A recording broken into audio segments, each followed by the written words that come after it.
Welcome to Kawanna's Corner. Kawanna.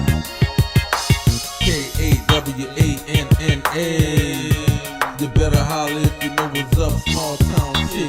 Big city tip, trying not to piss her off, cause she flip with them lips and she thick with them hips. Quick to put you on blast, but she can keep it lady like and do it with class. Ain't got too many lady like because they all mad everybody. Welcome and thank you for tuning in. You're about to kick it with Kawanna.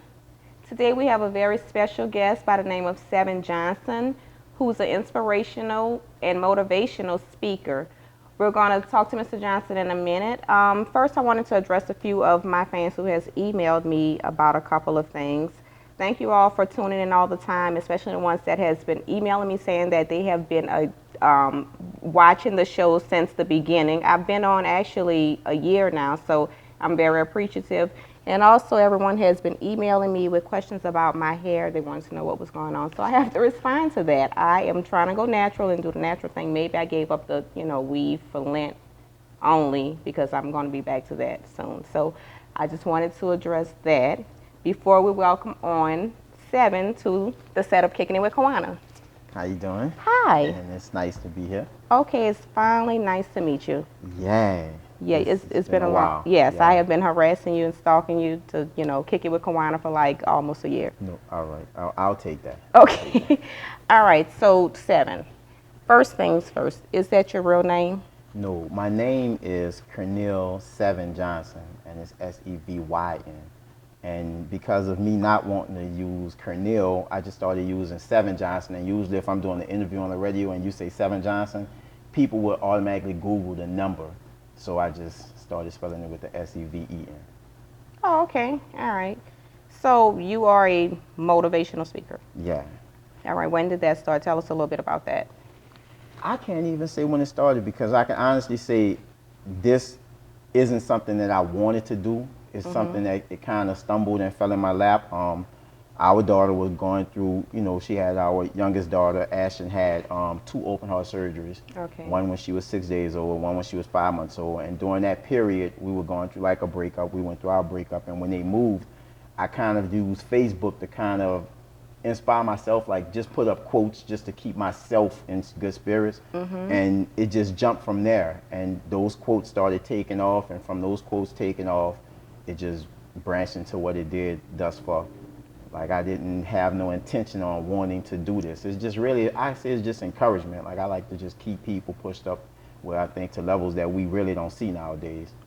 Okay, so I'm glad you mentioned that about the quotes because of course, I'm a fan and I read them all the time, especially whenever I need a little bit, motivation. So I want to thank you for that because you're always very, very positive. Yeah. All right, so those quotes, are they yours or do you Google them or, how do you come up with those concepts? No, it's funny. Like right now, I have over 18,000 quotes that are my quotes.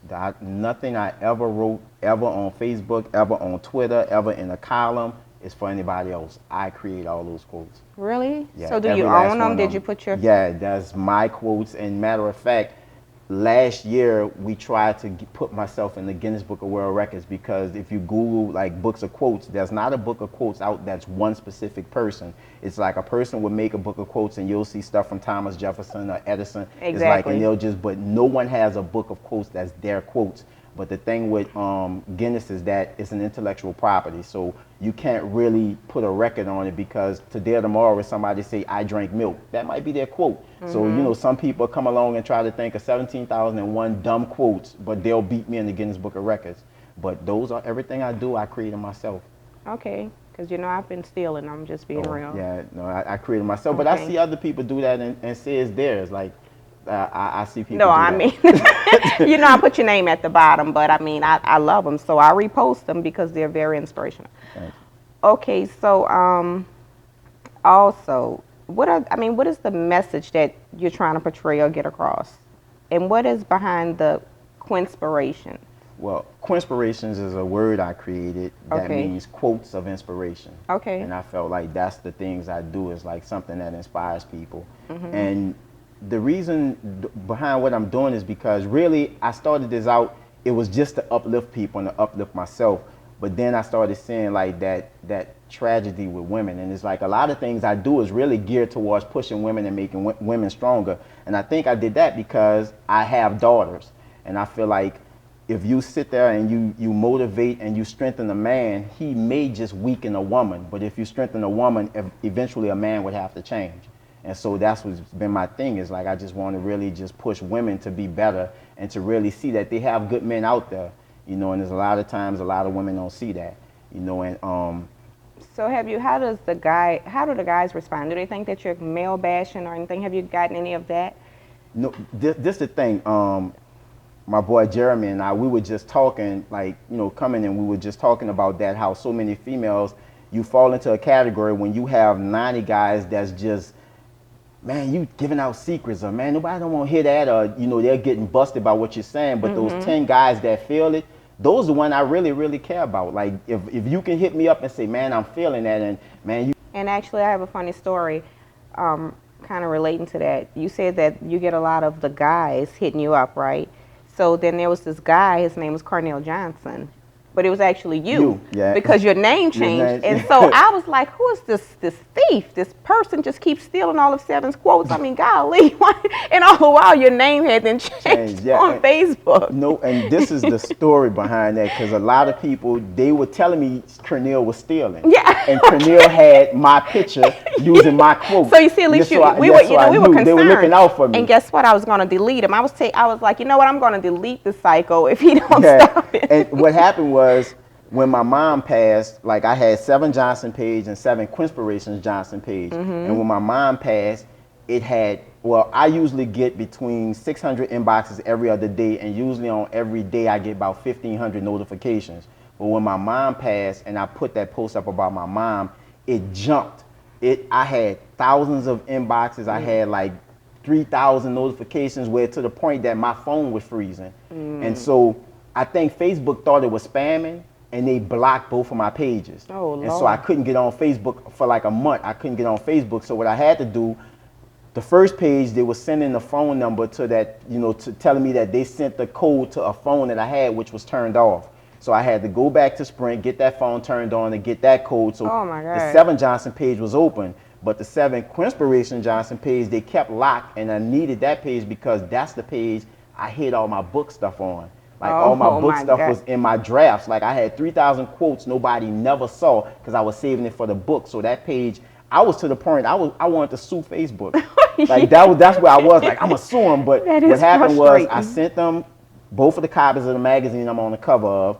And when I sent them that, they sent me back something saying I have to send an ID showing what my name is, and they put me through the ringer. So I had to send my ID, send everything, and what they did was, instead of putting it with, because on my ID, you know, it's Cornell 7 Johnson with the SEVYN, they changed it to Cornell Johnson. And then when I kept complaining again, that's when they added the 7 Quinspiration Johnson on the side, so you still can Google that and then go to that page. Yeah, but you know, we had your back. We were like, I some appreciate psycho. that. I was mad at that dude too.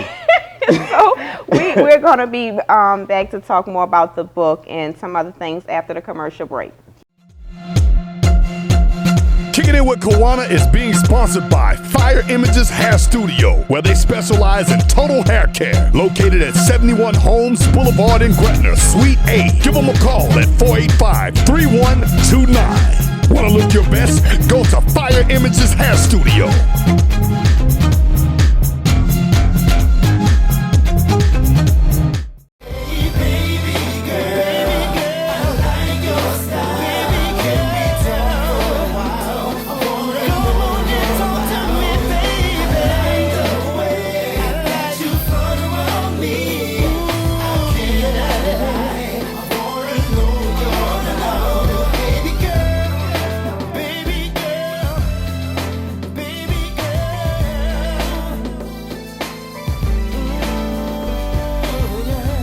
Showstopper Creations, 2311 North Causeway, Metairie. Telephone 504-264-2253. Showstopper Creations has been decorating cakes for 13 years. We specialize in 3D cakes, paying close attention to the little details. If If you have a need for a cake design for that special occasion, contact us at 504-264-2253. And we are back. Okay, so now that we got the whole Cornell and Seven thing together, Yeah. and you know that your fans had your back, so Appreciate that was that. that was Applaud for those 4 people. yeah, exactly. Okay, so let's talk about this book. So do you have a book deal on the table, or have you started writing a book? No, this is what happened. When I first started, 3 publishing companies came at me with a deal. One of them was an independent company. Just 3? And yeah, just 3. But at the time, I only had like 800 friends on Facebook when they offered me the deal. Like, I wasn't even nowhere near where it gotten to be. And when I went out to Pittsburgh, where this publishing company was, the person that kind of sort of owns it or runs the publishing company, he told me something that made sense. He said, why would you sign with somebody that's going to publish a book when you could do it independently? Because a new author only gets between $2,000 to maybe $14,000 at the high end of an advance. If you get, I got 14,000, 15,000 friends on Facebook. If just 1,000 of them buy a book, not counting people outside that, that's 25, 30,000 right there. I don't need them. And it looks kind of good, like if I do it myself, and then when I decide to do a second edition, they'll pick me up for way more money. Okay, so, all right, so the book, will it be your quotes, or will it be like a, your life story? No. It's gonna be 3 things in one. I'm gonna do, like, if you notice, every time I do something with the quotes or a note, I put a 7-second thought, which is really a second thought of what I just wrote. So people think it's like 7-second thought, but it's like my second thought. And the second thought is basically advice. So the book is gonna be like, I'm gonna say, for instance, the quotes that I've done on love is going to be, that'll be the beginning of the chapter that I'll talk about relationship. I'll put all those quotes. Then when you go into it, it'll be what people do call like the poems, because I'm not a poet, but the way I write it, it'll be that, and then it'll be my advice. So basically it's going to be 3 in 1. People who like poetry, people who want advice, and people who like quotes. So I'm going to put all that into a book, and it'll be called Quinspirations, the Coffee Notes.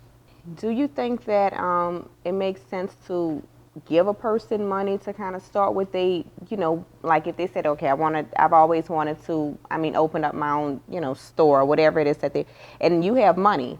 So you would feel guilty if you wouldn't give them the money to start, or do you think that they should at least try to earn it themselves? No, I think when we all know our friends, we know our family members, and you know that cousin you can't give them any money to, but you know the other cousin that you know if you give them something, they're going to make it work. So it's like, it depends on who that person is. And I think if you have it and it's that right person, because like right now at my time, I wish that I had somebody that was able to say, you know what, let's go ahead and put your book out. Let's go ahead and produce you to do this. Let's go ahead and put you on a tour. And they know the income back, it would be something that would profit them. Whereas they have some people, like they'll sit there and say, I want to do this. And you know one thing, you give them $13,000, they done went and brought all these clothes, they done brought a new car and jewelry. And and so I don't know about all that. I mean, but, and it's just who you know and who it is you're giving it to. Exactly. I'm saying that because I've, since you brought that up, because the bottom line is everybody expect for you to just give them things. And, and then it's like if they see that you're doing something, and then let's say that, you're blessed or whatever pops off after your hard work, after like 5 years of you struggling, then they'll be sitting there like, well, you have money, and it's like, but you didn't help me pass out a flyer. It's like, you didn't even repost my Facebook. You wasn't with me shooting in the gym. Exactly. So I'm glad you touched on that, because if anybody's watching, don't ask me for nothing. But I have a few people that I'll look out for, but doing this stuff is not easy, and the least a person can do is support you, not even financially, just support you. But you can't get that, and then And know what I found out though is even like with relationships, it's the same thing when you're trying to do something. A lot of people would date your future, but they wouldn't want to date your present. And that's how it is. They want to date the person that they're going to see you become, but they don't want the person that's becoming that person. I do understand exactly what you're saying, but again, I still have my people picked. Simple as that. I know that your mother passed, and I'm very sorry to hear that. So I want to talk to you a little bit about the person that you were, before your mother passed, and the person that you are now. And we're going to get into that after the commercial break.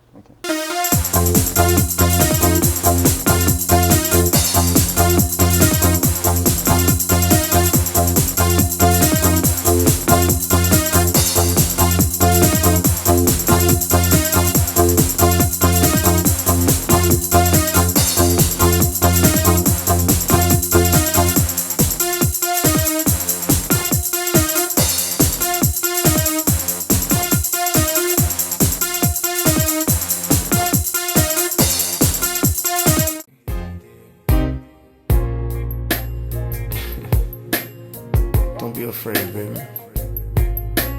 I'm gonna take good care of you tonight. Yeah. Check it out.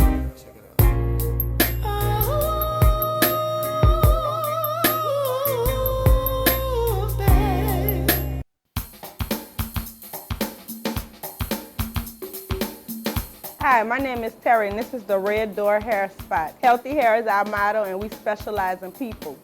We cut, we style, we wax, color, we relax. Healthy hair is our motto. We specialize in people. Red Door Hair Stop, cutting boys, girls, men's and women's hair. 1544 North Claiborne Avenue. And we are back. Okay, so Mr. Johnson, the question that I asked you before we went to break, let's talk about the person that you were before your mother passed and the difference. The person before my mom passed was patient because I was so busy trying to help other people. Like my sponsors, they didn't pay for anything for me. I was like, I'm gonna use your logo. I'm gonna carry your logo wherever I go at. I'm gonna put your logo on my column. And I was waiting because in my mind, my whole thing was, by the time this, because I jumped so fast that I felt like if I did all this in a year's time, if I did 63 cities, 48 states, 2 magazine columns, 2 national magazine covers, I did all that in less than a year. So in my mind, 2011 to 2012, I should be financially secure because I was carrying people.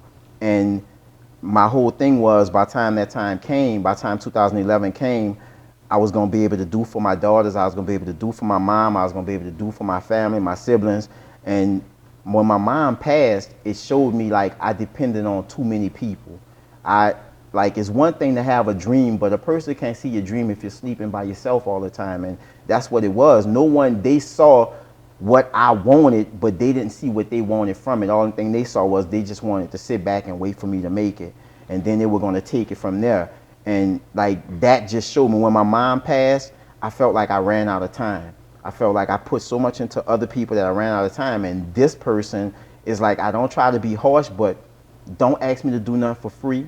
Don't ask me to come do nothing for you. If it doesn't have anything to do with like domestic violence and breast cancer, like things that, we need to all donate time to, or our youth or something like that, you can't ask me to come to your conference. You can't ask me to come do something that you selling tickets for and don't pay me now. And in 2010, I did that. Like that whole year, I talked for free. And none of those people, not one person came and sent a wreath to my mama. They didn't do any of that, I 100% understand, exactly what you're saying. And I mean, you have every right to feel like that. I'm getting very sorry about your mother. I definitely can relate because I lost my mother recently. So the bottom line is the harsh reality is that type of stuff is an eye-opener, and it makes you see people for exactly who they are. And we all have, expectations, and it's like you think that those people are with you and you think that they're your friends, but it makes sense exactly what you say. They know that you're going to do something, and it's like everybody is just sitting back, waiting. And I mean, I know that it's up to us. If we want to make it, we have to do every single thing, but why do I need you if that's the case? If that's the case, I mean, I don't need to use your name. Because if I'm doing it all by myself, then whenever it rises or do better, it's like I'm going to take, I'm going to accept that. And if it completely falls apart, then you're going to be the only one that has to take the fall. Anyway, And so, it's a sad thing that we realize those types of things when something as tragic as losing our mother. I remember when I lost my mother, the most painful thing is exactly what you said. I don't think people realize how much you pay attention to. I was sitting in the front of the church, and I had to, did the funeral and, all kind of stuff. And I was pregnant. I was like in my 8th month of pregnancy. And I'm looking around, and most of the flowers there, it's like I purchased them.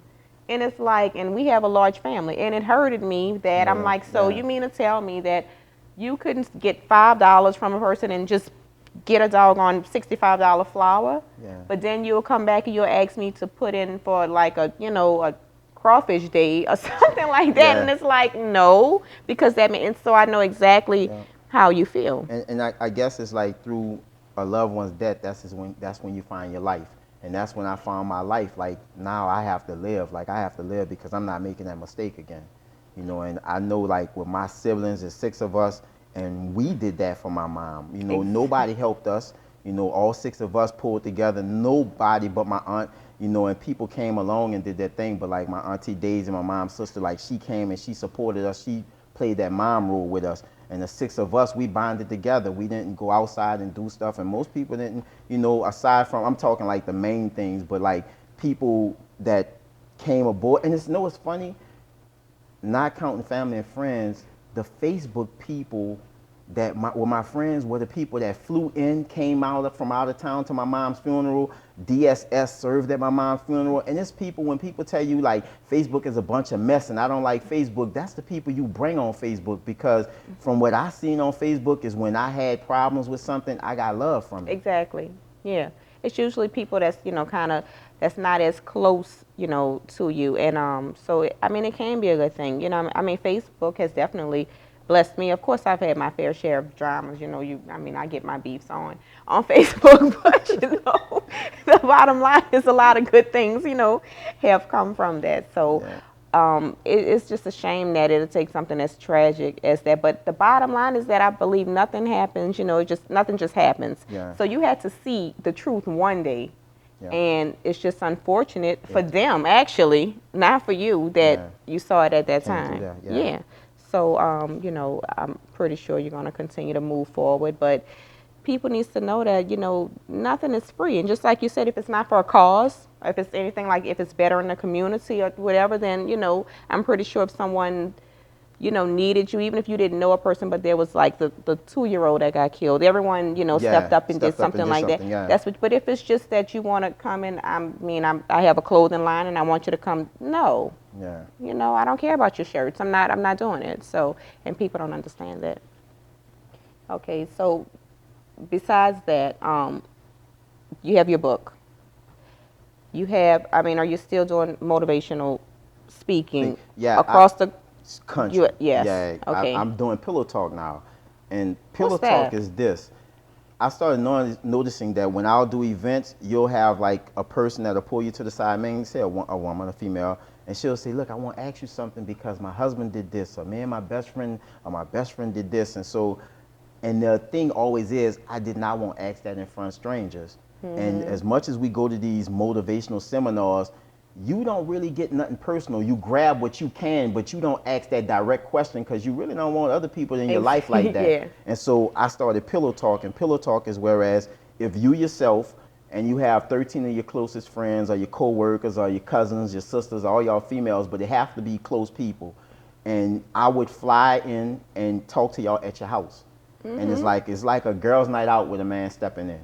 Okay. And it's like and the same thing I do on Facebook is like I just go through relationships, talk to females about what they're going through and things like that. So that's what I'm really been pushing is the Pillow Talk thing. And then I'll go back into, and I'm steady, if people asking me to talk at events, I'm still doing that also. Mm-hmm. So which one do you prefer? You prefer the more intimate crowd, or you like, a large crowd to speak in front of, or it doesn't matter? I'm shy, so I'm backward shy. I'll like, go off on a big crowd, but like being around 13 people, I'm kind of scared. Like, really? Because it's like you're more intimate with them, and you're trying to figure people out. But like with a crowd where it's 3,000 people or 2,000 people, it's like, wow, like once I start talking, it's like, all right, I got them, and it's that comfort zone, But when it's more intimate, it's like people really hanging on to every word because it deals with them. Okay, so are you shy when you do these types of interviews, one-on-one interviews? No, not really, not after a while. I'm kicking it with Kawanna. So of course, all right. So I just wanted to know. All right, so you know what? Weren't you offered a chance on Ellen? Yeah.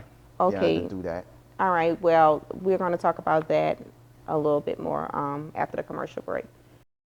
Diverse City Marketplace. Low-cost spacing. Starting at just $5 per day. A diverse mix of everything. New Orleans, 3929 4th Street.